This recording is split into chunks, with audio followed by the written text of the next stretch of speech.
7h20 sur Europe 1. Place à l'édito éco, Dimitri Pavlenko. Bonjour Olivier Babot. Bonjour Dimitri, bonjour Anissa, Bonjour à Olivier. tous. Vous vous demandez, Olivier, pourquoi une partie des jeunes générations semble désormais en rupture avec l'idée même de travailler. Oui, c'est la question, Dimitri, que beaucoup se posent après les déclarations de la jeune Cassandra, cette étudiante en sociologie, militante d'extrême gauche, invitée sur LCI. Alors elle a lancé, je cite, « Je ne veux pas perdre ma vie à travailler et encore moins mourir en travaillant », fin de citation. Elle a exposé son projet avec une remarquable franchise, faire payer ce qu'elle appelle les patrons pour financer une existence dans laquelle le travail productif est appelé à occuper une place très marginale, voire aucune. Alors, ce qui inquiète, c'est qu'elle n'est pas un cas isolé. Exactement, cette manière de penser se diffuse dans une partie de la jeunesse qui semble étrangement obsédée par sa retraite dès le lycée. Alors comment l'expliquer? On peut avancer trois causes. La première est évidemment un déficit d'éducation économique et morale. Beaucoup de jeunes n'ont plus conscience d'un principe fondamental, le confort se paie par l'effort.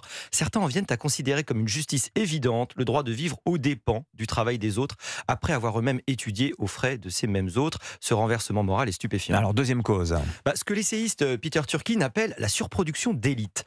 La massification scolaire a produit des cohortes entières de jeunes se pensant destinés à des positions d'élite ou de pseudo-élite, mais sans les revenus, ni les opportunités, ni d'ailleurs souvent le niveau correspondant à cette promesse. Cette frustration crée une amertume profonde. On leur a vendu un statut, ils découvrent un marché du travail saturé. Oui, la jeunesse se radicalise faute de perspective. Oui, et c'est la troisième idée avancée par l'entrepreneur de la tech, Peter Thiel. Selon lui, si des figures comme Mamdani gagnent à New York alors qu'elles incarnent une position anticapitaliste très surprenante au pays du business, c'est parce que, dit-il, le capitalisme a cessé de fonctionner pour les jeunes.